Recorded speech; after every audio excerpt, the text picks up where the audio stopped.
La vieillesse n'est pas la fin, c'est un retour à l'essentiel. C'est le moment d'arrêter de courir, de cesser d'essayer, d'apprendre à simplement être. Il ne s'agit pas de lutter contre le temps, mais de se réconcilier avec lui, de comprendre que chaque ride est une carte de l'âme, chaque souvenir une leçon, et chaque perte une libération. Il existe une sagesse qui ne s'éveille que lorsque le bruit des obligations se tait. C'est dans ce silence que l'être humain entend la voix qui a toujours été là, étouffée par des décennies d'efforts, de culpabilité et de précipitation. Cette voix ne demande ni succès, ni applaudissements, ni reconnaissance. Elle ne demande qu'une seule chose, la vérité. Dire stop aux exigences qui drainent l'énergie vitale n'est pas de la rébellion, c'est un acte d'amour-propre, même lorsque ces exigences viennent de la famille elle-même. Car le véritable amour n'exige pas le sacrifice de l'identité, mais une présence consciente. Il ne veut pas que vous vous annuliez, il veut que vous existiez. Et quand quelqu'un apprend à exister pleinement, l'amour qu'il offre devient plus pur, plus léger, plus réel. Jung enseignait que la vie est un voyage circulaire. Dans notre jeunesse, nous recherchons le monde. Dans notre vieillesse, nous retournons à la maison. Non pas une maison physique, mais notre demeure intérieure. Ce retour n'est pas simple. Il faut du courage pour se regarder sans masque, pour admettre que la vie ne s'est peut-être pas déroulée comme on l'avait imaginé, et pourtant continuer. Voici les choses auxquelles il ne faut jamais renoncer, même si le monde nous demande le contraire. Chacune d'entre elles est un pilier de l'âme mûre, une graine d'intégrité qui soutient l'esprit lorsque tout autour de nous change. Car en fin de compte, le vrai sens de la vie n'est pas de survivre aux années, mais de rester entier au cours de celles-ci. La première perte silencieuse de la vieillesse est celle de l'identité. Elle ne se produit pas soudainement. C'est un vide lent, presque imperceptible, qui commence lorsque la personne se définit uniquement par les rôles qu'elle remplit. Mère de, père de, grand-mère de, aidant de quelqu'un. Ce sont des titres qui un jour étaient une source de fierté, mais qui, lorsqu'ils remplacent le vrai nom de l'âme, se transforment en chaînes invisibles. Carl Jung avertissait que le moi ne peut être réduit à des rôles sociaux. Ces rôles ne sont que des masques nécessaires pour que l'individu participe à la vie collective, mais ils ne sont pas son essence. L'essence est ce qui reste lorsque toutes les fonctions cessent d'exister, lorsque les enfants suivent leur chemin, lorsque le travail cesse, lorsque le corps demande du repos. C'est à ce moment-là que la question la plus profonde se pose. Qui suis-je maintenant? L'individualité est le noyau de l'être, le point de lumière qui continue même lorsque toutes les structures s'effondrent. Abandonner ce centre, c'est comme couper la racine d'un arbre et s'attendre à ce qu'il fleurisse. Sans cette racine, l'être humain devient vulnérable aux attentes des autres, se modelant pour être accepté et oubliant que l'acceptation la plus importante est celle de soi-même. Jung considérait le processus de vieillissement comme un retour à soi-même, le centre symbolique de la psyché. Alors que la jeunesse s'occupe de prouver sa propre valeur, la maturité invite à découvrir ce que cette valeur signifie réellement. C'est le moment de se débarrasser de tout ce qui est emprunté, croyances héritées, obligations imposées, peurs qui n'appartiennent plus à cette phase. L'individualité n'est donc pas un luxe, mais une nécessité spirituelle. Se retrouver soi-même, c'est plus que se souvenir de qui on était. C'est découvrir qui on est maintenant. Et ce maintenant apporte une liberté que la jeunesse ne permet pas. La liberté de ne pas avoir à rivaliser, de ne pas chercher à être approuvé, de choisir le silence sans culpabilité. La liberté d'être entier, même si le monde trouve cela gênant. Mais cette liberté a un prix, la solitude consciente. Car en s'affirmant, inévitablement on s'éloigne des autres. Tout le monde ne supporte pas de côtoyer ceux qui ne se soumettent plus aux anciennes règles d'obéissance émotionnelle. C'est pourquoi de nombreuses personnes âgées cèdent. Elles restent silencieuses, approuvent ce que les autres disent, juste pour ne pas créer de conflit. Cependant, chaque concession de ce type est un renoncement à sa propre âme. La vieillesse n'est pas une invitation à l'obéissance, mais à l'authenticité. C'est le moment de vivre à son propre rythme, de cultiver ce qui procure du plaisir et du sens, même si les autres ne le comprennent pas. C'est le moment d'accepter qu'il n'est plus nécessaire de se conformer à des modèles, que la véritable valeur réside dans le fait de rester fidèle à sa propre nature. Ne renoncez jamais à vous-même pour vous adapter au monde des autres. Le véritable amour ne demande pas à quelqu'un de devenir invisible. Celui qui aime vraiment souhaite voir l'autre vivant, éveillé, vibrant de ce qui le rend heureux. Et celui qui préserve son individualité inspire les plus jeunes à faire de même, sans avoir besoin de dire un mot. Jung disait que l'individu qui ne se trouve pas vit dans l'ombre des autres. Et vivre dans l'ombre, c'est gaspiller le don d'une existence unique et irremplaçable. C'est pourquoi, à cette étape de la vie, préserver son individualité est le plus grand acte de courage et d'amour-propre que l'on puisse offrir au monde. En fin de compte, être fidèle à soi-même, ce n'est pas s'éloigner des autres, c'est finalement devenir quelqu'un qui peut les aimer sans se perdre. Si vous aimez ce genre de réflexion, abonnez-vous à la chaîne et activez les notifications pour ne manquer aucune vidéo. Certains confondent vieillesse et prison, comme si vieillir signifiait se soumettre à la volonté de ses enfants, de la société ou des circonstances. Mais pour Carl Jung, l'esprit libre est le véritable signe de la maturité psychique. L'individu qui atteint cet état ne vit pas en opposition aux règles, mais en harmonie avec sa propre conscience, libéré des opinions, des culpabilités et des attentes qui l'emprisonnaient intérieurement. Pendant la jeunesse, il est courant de rechercher l'approbation, celle du patron, des parents, des amis, du monde. Mais il arrive un moment où cette recherche s'épuise.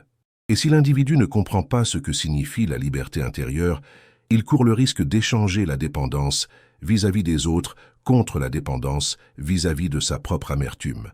Se libérer n'est donc pas un geste de rébellion tardive, c'est la maturation de l'âme qui a déjà compris qu'elle n'a plus rien à prouver. La liberté intérieure ne dépend ni de l'argent, ni d'une santé parfaite, ni de la permission de quiconque. Elle naît d'une conscience éveillée, celle qui observe, comprend et décide. Être libre, c'est pouvoir penser par soi-même, choisir son propre chemin et surtout dire non lorsque quelque chose menace sa propre paix. Ce non est sacré, car il protège l'espace le plus précieux de l'être humain, le silence intérieur. Beaucoup de parents et de grands-parents vieillissent en croyant que l'amour est synonyme d'obéissance. Obéissance à ce que veulent les enfants, à ce qu'attend la famille, à ce que la société considère comme approprié pour leur âge. Mais l'amour conscient n'est pas de la soumission, c'est du respect. Respect de l'espace de l'autre, certes, mais aussi de son propre espace. Car l'amour qui exige l'emprisonnement n'est pas de l'amour, c'est de la peur déguisée en attention. Quand quelqu'un renonce à sa propre liberté par peur d'être rejeté, il remet à l'autre la clé de son âme. Et avec le temps, ce geste a un prix élevé, le ressentiment. Car personne ne peut vivre en paix quand il se sent prisonnier de la volonté d'autrui. L'âme étouffée commence à se taire, le regard perd de son éclat et la vie se réduit à une succession de concessions. Jung appelait cet état « déséquilibre de la psyché », lorsque l'individu cesse d'être le sujet de sa propre histoire et devient le reflet de son environnement. Être libre dans la vieillesse, c'est comprendre que personne d'autre n'a le pouvoir de façonner son chemin. Le passé est déjà écrit, et avec lui, tous les rôles qui ont dû être joués un jour. Maintenant, le présent est la dernière chance d'être entier, de choisir non par peur mais par clarté, d'agir non pour plaire mais pour rester fidèle à la voix qui vient de l'intérieur. La liberté intérieure est la conquête finale de la conscience. Ce n'est pas quelque chose que l'on gagne, c'est quelque chose que l'on reprend. Elle est le résultat de tous les combats menés contre la peur, contre la culpabilité et contre le besoin d'approbation. Et quand on arrive à ce stade, le cœur se repose. Car il n'y a plus personne à convaincre, seulement à être. Ne laissez pas la culpabilité, la peur ou la solitude vous priver de ce cadeau. Le monde peut vous prendre beaucoup de choses, votre corps, vos habitudes, vos rôles, voire certains souvenirs. Mais il ne peut pas voler la liberté de ceux qui se sont réconciliés avec eux-mêmes, car l'esprit libre est le refuge où l'âme se repose, et c'est là, dans ce silence serein, que la véritable jeunesse renaît. Dans de nombreux foyers, on attend des personnes âgées qu'elles vivent pour les autres, pour prendre soin, aider, attendre, se taire.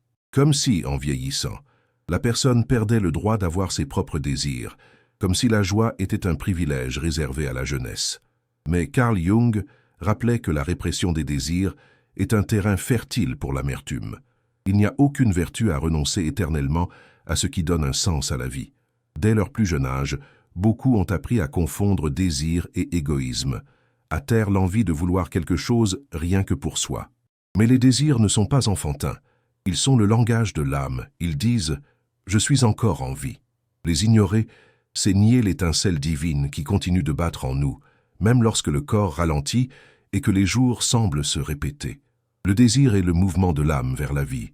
Sans lui, l'esprit se flétrit, la vitalité s'éteint et le regard devient gris. Jung croyait que l'inconscient ne vieillit jamais. Le corps peut porter le poids des années, mais l'inconscient reste jeune, créatif, curieux, en quête d'expression. C'est pourquoi, lorsque quelqu'un décide de réprimer ses désirs, il étouffe précisément la partie la plus vivante de lui-même. Même si le corps a des limites, l'âme ne vieillit pas. On peut changer de rythme, mais pas le droit de désirer. Voyager, apprendre quelque chose de nouveau, cultiver un jardin, jouer d'un instrument, danser chez soi, peindre, écrire ou simplement se permettre d'aimer à nouveau. Ce n'est pas l'intensité du désir qui importe, mais ce qui l'éveille. Le désir est l'énergie qui empêche l'âme de devenir un désert. Beaucoup de parents sacrifient leurs dernières années à essayer de régler la vie de leurs enfants. Ils se préoccupent de leur mariage, de leurs dettes, de leur carrière. Mais le véritable héritage n'est pas le sacrifice. C'est l'exemple d'une vie bien remplie. Quand un parent vit dans la joie, il enseigne plus que n'importe quel conseil.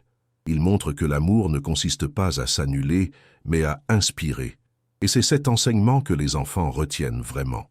Il existe une croyance silencieuse qui dit « J'ai déjà vécu ce que j'avais à vivre ». Mais cette phrase est un piège de l'esprit fatigué.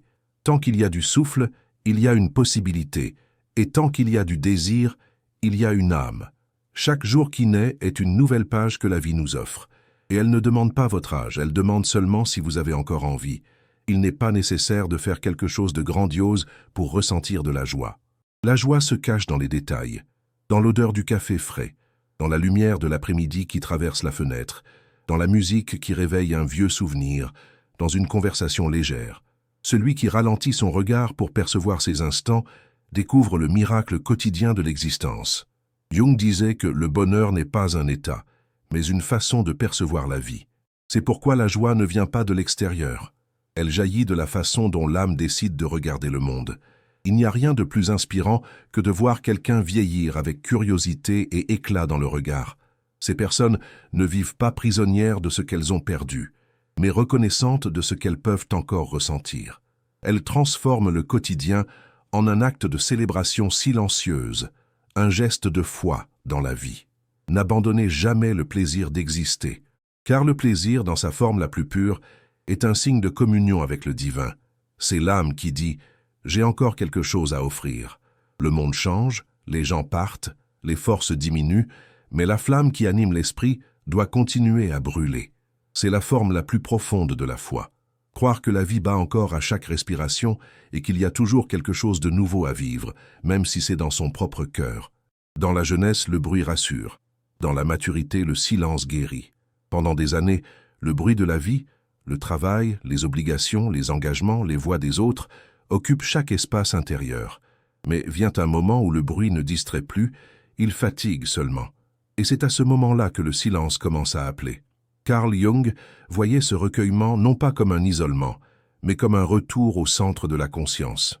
C'est dans la solitude que l'inconscient s'exprime, que les symboles émergent et que l'âme se réorganise. La culture moderne craint la solitude. Dès le plus jeune âge, on nous enseigne qu'être seul, c'est échouer, que le silence est un vide à combler. Mais Jung voyait le contraire. Le silence est le terrain fertile de l'esprit mûr. C'est en lui que l'âme s'écoute enfin, sans intermédiaire. Et c'est là, dans l'espace qui reste entre une pensée et une autre, que surgit la compréhension de soi. Non plus le rôle social, non plus le devoir, mais l'être. Beaucoup craignent de se retrouver seuls, mais le véritable danger est de ne jamais se trouver. La solitude n'est pas une absence, c'est une présence sans interférence. C'est la rencontre entre le conscient et l'inconscient, entre ce qui se montre et ce qui a été oublié. C'est lorsque la personne écoute ce qui a été réduit au silence, par des décennies de bruit extérieur, ce qu'elle ressent vraiment, ce qu'elle désire vraiment, ce qui doit être guéri. Jung affirmait que l'inconscient communique par le biais d'images, de rêves et d'intuitions, et ces voix subtiles ne peuvent être entendues que lorsque le monde extérieur se tait. C'est pourquoi il considérait le recueillement comme une forme de dialogue avec son propre esprit. Ce n'est pas une fuite de la réalité, mais une réconciliation avec elle, car celui qui n'apprend pas à être avec lui-même cherchera inévitablement chez les autres la compagnie qu'il devrait trouver en lui. N'abandonnez jamais votre droit de vous retirer pour réfléchir, écrire, méditer ou simplement être en paix. Le silence est une forme d'hygiène de l'âme. Il nettoie ce que le temps a accumulé, les chagrins, les pressions, les attentes et les bruits. Ce n'est pas de l'isolement, c'est de la bienveillance. C'est le même mouvement que fait la nature lorsque l'hiver arrive, se retirer pour renaître plus forte au printemps. Le monde valorise ceux qui parlent fort, mais la sagesse réside dans ceux qui écoutent profondément. Le silence n'est pas l'absence de son, c'est la présence de sens. C'est en lui que les pensées s'alignent, que les blessures cicatrisent et que le regard redevient clair. Beaucoup redécouvrent dans cet état des dons oubliés. L'écriture, la peinture, le jardinage, la lecture, la prière. Ces formes d'expression ne sont pas des passe-temps, ce sont des ponts entre le visible et l'invisible. Ce qui semblait auparavant être de la solitude se transforme en créativité, et ce qui semblait être du vide devient une source d'inspiration. Il faut du courage pour choisir son propre rythme quand tout le monde vit à 100 à l'heure. La société exalte la productivité, mais l'âme ne comprend pas l'horloge. Elle s'épanouit en silence au moment opportun, quand cesse la hâte de prouver. C'est pourquoi le silence ne doit pas être craint, mais honoré comme l'espace où l'esprit se régénère. Dans la psychologie de Jung, l'individu qui embrasse la solitude atteint le stade de l'individuation profonde, celui où il ne dépend plus de l'approbation, mais de la cohérence. C'est cela la maturité spirituelle, être seul mais ne pas se sentir seul, être en silence mais ne pas être vide. Le monde peut appeler cela un éloignement, mais ce n'est qu'un retour à la voix qui a toujours été là, attendant d'être entendue. Et quand on apprend à l'écouter, le bruit extérieur n'a plus le même pouvoir, car celui qui se repose dans son propre silence porte en lui la paix que le monde entier recherche. L'une des erreurs les plus courantes à l'âge mûr est de croire que l'amour signifie tout tolérer. Croire qu'être bon, c'est accepter l'inacceptable, se taire face au manque de respect et supporter ce qui fait mal, juste pour maintenir l'apparence de l'harmonie. Mais Carl Jung l'affirmait clairement, ce que vous acceptez sans vous poser de questions finira par vous dominer. C'est pourquoi les limites ne sont pas des murs qui séparent, mais des ponts qui préservent. Elles sont l'expression pratique de l'amour-propre, la manière la plus silencieuse et la plus ferme de dire « j'existe ». Beaucoup de parents et de grands-parents supportent les offenses, les intrusions et le manque de respect au nom de la paix familiale. Mais la paix qui exige la soumission n'est pas la paix, c'est la peur déguisée en amour. Quand on accepte tout, on ne cultive pas l'harmonie, mais on perpétue le déséquilibre. Car l'absence de limite crée des relations dans lesquelles l'autre n'apprend jamais à reconnaître la frontière entre ce qui lui appartient et ce qui vous appartient. Et sans cette frontière, l'âme se fragmente. Chaque concession injuste est un petit renoncement à sa propre valeur. Jung considérait la limite comme le contour de la psyché. Tout comme le corps a besoin de peau pour protéger ses organes vitaux, l'âme a besoin de limites pour préserver son énergie. Sans elle, tout se mélange. Les émotions des autres deviennent les nôtres. La souffrance des autres est portée comme si c'était une faute personnelle, et la vie se transforme en un champ d'obligations imposées.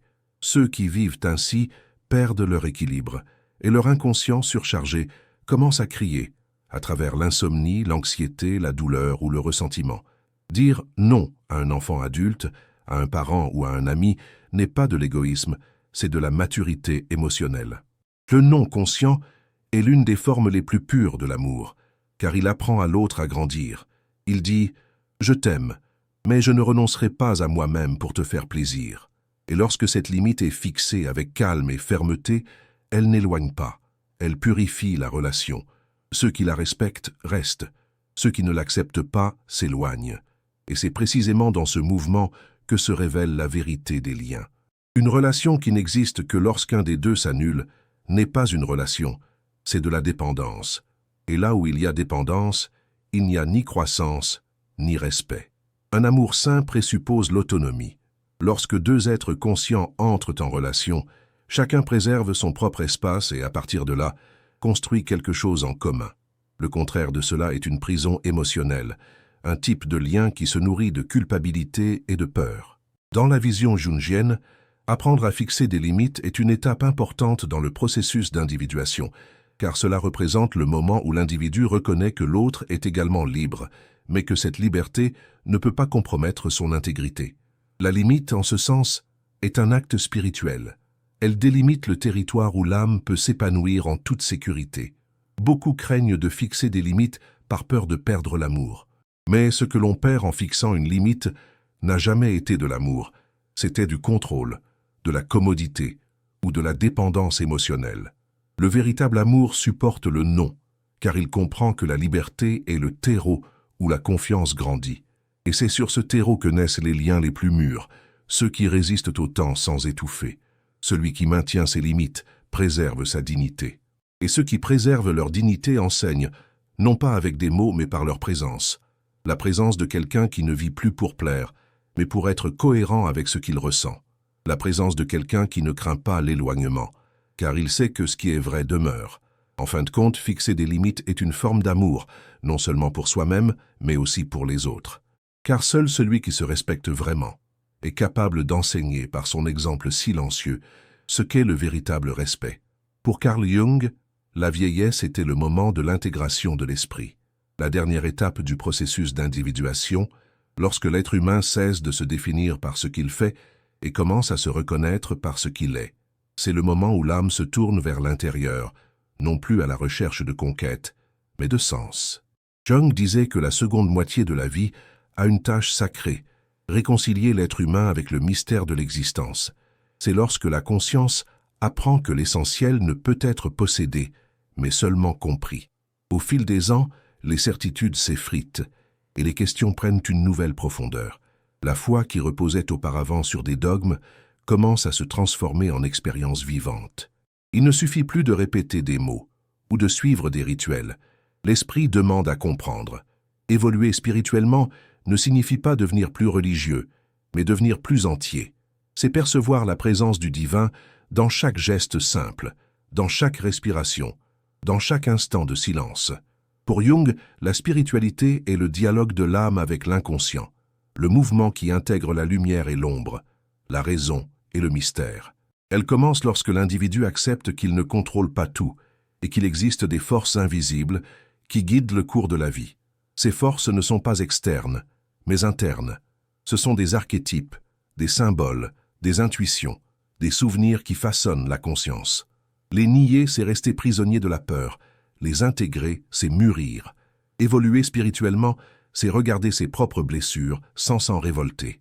C'est comprendre que chaque perte, chaque culpabilité, chaque amour interrompu a eu une fonction. Pousser l'âme plus près de sa vérité. Rien n'est vain, car tout ce qui fait mal enseigne, et tout ce qui enseigne transforme. Celui qui comprend cela cesse de lutter contre la vie et commence à marcher avec elle. N'abandonnez jamais la recherche de l'invisible dans le visible. Ne renoncez jamais à voir un sens même dans la douleur. Ne renoncez jamais à transformer la souffrance en sagesse et la peur en acceptation, car c'est dans cette transmutation silencieuse que la souffrance devient de l'or spirituel, l'or que Jung appelait individuation complète, l'union entre l'humain et le divin en nous. La spiritualité mûre n'a pas besoin de temple ni de discours. Elle s'épanouit dans le regard calme de ceux qui ont déjà compris que tout a son cycle. Naître, grandir, perdre et renaître. C'est le regard de ceux qui ne demandent plus que le monde change, mais que la conscience s'élargisse. C'est le regard qui trouve Dieu dans ce qui reste, mais aussi dans ce qui s'en va. À ce stade, la foi cesse d'être un espoir et devient une confiance. La confiance dans l'ordre profond de la vie, même lorsque la surface semble chaotique. La confiance qu'il existe un fil invisible reliant chaque événement, chaque personne, chaque adieu. Et c'est ce fil qui soutient l'esprit lorsque le corps n'a plus autant de force. L'évolution spirituelle n'est pas une récompense de l'âge, c'est un choix quotidien. Le choix de garder le cœur ouvert, même après les déceptions. De continuer à aimer, même sans garantie. De remercier, même lorsque la récolte est maigre. De comprendre plutôt que de juger. La véritable sagesse spirituelle est silencieuse. Elle n'impose rien, ne se vante pas, n'a rien à prouver. Elle est, tout simplement. Et ceux qui l'atteignent deviennent une source de sérénité pour les autres, non pas parce qu'ils essaient d'enseigner, mais parce que leur présence transmet la paix. En fin de compte, évoluer spirituellement, c'est se rappeler que l'esprit ne vieillit jamais. Il devient simplement plus léger, plus lucide, plus compatissant. Et lorsque l'amour se libère du contrôle et revient sous forme de paix, l'âme comprend enfin. Rien n'a été perdu, tout a été transformation. Le dernier ennemi de l'âme est le regret. Il ne crie pas, il murmure. Il vit dans les souvenirs qui reviennent la nuit, dans les « et si » auxquels le temps ne peut plus répondre. Beaucoup vieillissent en portant le poids de ce qu'ils n'ont pas dit, de ce qu'ils ont manqué, de ce qu'ils n'ont pas vécu. Mais Carl Jung enseignait que le pardon n'est pas l'oubli de l'erreur, mais l'intégration de l'ombre. C'est regarder son propre passé avec conscience, sans condamnation. L'ombre est tout ce qui a été rejeté en nous, et tant qu'elle est niée, elle gouverne la vie derrière l'inconscient. Se pardonner est donc un acte de courage spirituel. C'est accepter que la lumière et l'ombre marchent ensemble, et que l'âme humaine ne sera jamais faite uniquement de bons choix. C'est comprendre que la perfection n'est pas une destination, mais une prison, et que la liberté intérieure commence lorsqu'on reconnaît sa propre imperfection, avec tendresse. Se pardonner, c'est regarder le passé sans fuir, et dire sincèrement « j'ai fait de mon mieux avec ce que je savais à ce moment-là ». Cette phrase simple contient toute la sagesse de la maturité, car la conscience évolue, et ce qui semblait hier un choix se révèle aujourd'hui comme un apprentissage. Il ne s'agit pas de s'absoudre de tout, mais de se comprendre en tant qu'être humain. Et sans cette compréhension, aucune paix n'est possible. La punition de la culpabilité est la répétition. L'esprit repasse les mêmes épisodes, les mêmes mots, comme s'il pouvait changer ce qui s'est déjà produit. Mais le passé n'a pas besoin d'être refait, il a besoin d'être compris. Lorsque l'on comprend le sens d'une douleur, elle cesse d'être une blessure et se transforme en cicatrice, une marque de survie et de transformation. Jung considérait le pardon comme un processus de réconciliation avec l'inconscient. Au lieu d'effacer ce qui a fait mal, il faut l'intégrer. Apporter l'ombre à la lumière et la regarder avec compassion, car ce qui n'est pas accepté en nous continue de nous dominer. Tant que la culpabilité règne, le présent reste otage du passé. Mais lorsque l'on accepte son propre chemin, même avec ses défauts, le cœur devient assez léger pour aimer à nouveau, et peut-être mieux aimer. Il y a des gens qui passent leur vie à essayer de se racheter aux yeux des autres, alors que le véritable pardon qu'ils recherchent est celui d'eux-mêmes. L'âme ne demande pas de punition, elle demande la réconciliation. Elle demande à être regardée avec la même gentillesse que celle que l'on réserve à ceux que l'on aime. Ceux qui parviennent à se pardonner découvrent un nouveau type d'amour, un amour qui ne juge pas, qui ne compare pas, qui comprend simplement. C'est l'amour qui guérit vraiment, car il vient de la rencontre avec sa propre humanité. Ne renoncez jamais à vous-même à cause de ce que vous avez été. Lorsque l'âme mûrit, elle comprend que ce qui semblait être une erreur n'était qu'une étape de l'apprentissage. Chaque choix, même le plus douloureux, a apporté une leçon invisible, et c'est grâce à elle que la conscience s'est élargie. Rien n'est gaspillé dans le voyage de l'âme, ni les chutes, ni les silences, ni les adieux. Se pardonner, c'est libérer l'esprit des chaînes du temps. C'est faire de la place pour que la sérénité habite enfin le cœur. Il n'y a pas moyen de vieillir en paix sans ce geste final de réconciliation, car le pardon est le point de basculement, l'instant où le poids de la vie se transforme en sagesse. Et quand cela se produit, quelque chose de profond change. Le regard s'adoucit, le corps se détend et le passé cesse d'être un ennemi. La personne se rend compte que, même si elle n'a pas été parfaite, elle a été entière. Et alors, pour la première fois, elle sent qu'elle peut se reposer. Non pas parce qu'elle a abandonné, mais parce qu'elle s'est enfin pardonnée. En fin de compte, ce qui donne un sens à la vieillesse, ce n'est pas combien on a été aimé, mais combien on est resté fidèle à soi-même. Carl Jung considérait cet état comme le couronnement de la conscience, le moment où la vie cesse d'être une course et devient contemplation. C'est lorsque l'individu ne vit plus à la recherche d'approbation, mais de cohérence. La cohérence entre ce qu'il ressent et ce qu'il fait, entre ce qu'il croit et ce qu'il exprime. À ce stade, il n'est plus nécessaire de prouver quoi que ce soit à qui que ce soit. Il suffit de rester entier. La fidélité à soi-même est la forme la plus élevée de maturité. Ce n'est ni de l'entêtement, ni de la vanité, c'est du respect pour son âme. Car celui qui s'abandonne pour plaire, qui s'incline pour s'adapter, perd exactement ce que l'amour cherchait à protéger, l'authenticité. Et lorsque l'authenticité se perd, l'amour devient également fragile, dépendant, incertain. Le véritable amour ne fleurit que là où il y a de la vérité, et la vérité commence par le respect de soi. Ce n'est pas de l'égoïsme que de conserver ce qui est essentiel. C'est de la gratitude pour sa propre existence. La vie, dans sa sagesse silencieuse, enseigne que la paix intérieure ne naît pas de l'obéissance, mais de la sincérité. La seconde moitié de la vie est le moment d'abandonner les rôles et d'embrasser l'essence, de laisser derrière soi la peur de décevoir et le désir de contrôler, de permettre aux choses d'être ce qu'elles sont, y compris les personnes. Le plus grand acte de courage à ce stade est de continuer à être soi-même, même si cela signifie décevoir ceux que l'on aime. Non pas parce que l'on souhaite blesser, mais parce que l'âme mûre comprend déjà que la vérité ne fait mal qu'un instant, tandis que le mensonge rend malade pour toujours. La vie n'exige pas l'obéissance, elle exige la vérité.